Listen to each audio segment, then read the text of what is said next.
Founded in 1912, TSU State University sits in the heart of North Nashville, a community that residents say has been historically forgotten. And when a tornado tore through the area, they came together to remember the meaning of community.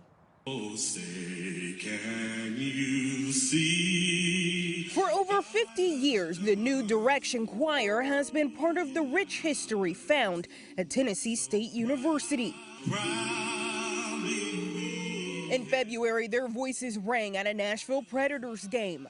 But what no one knew was that just 1 month after this performance, a storm so strong would destroy parts of their beloved university.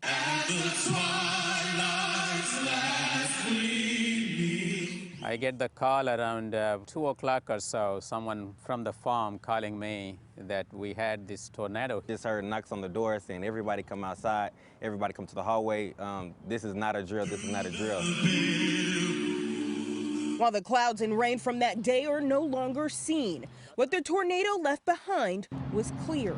We lost everything. Right now, where we are standing, this is, we call a agricultural education building. Dr. Chandra Reddy is dean over TSU's agriculture department, standing in the center of where a building once stood. Basically, it stopped all of our work, our research, our student training. Now just tiles on the ground are all that remain. But it's what came after this dark storm that truly captured the meaning of being a TSU Tiger. It felt good just to see our community and people drive in from different states, different cities, different communities just come together and really be a part of the enhancement of Tennessee State University. Members of the organization GEM, standing for Generation of Educated Men. What's up, there you go. Bryce Daniel and Derek Sanders say as students at a historically black university, they say watching this community come together was its own phenomenon. You saw every demographic out there serving, every demographic, every community.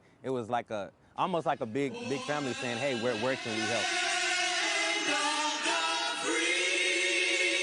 As they look to not only rebuild, but recreate a new legacy. In North Nashville, Maya Owens, News 2.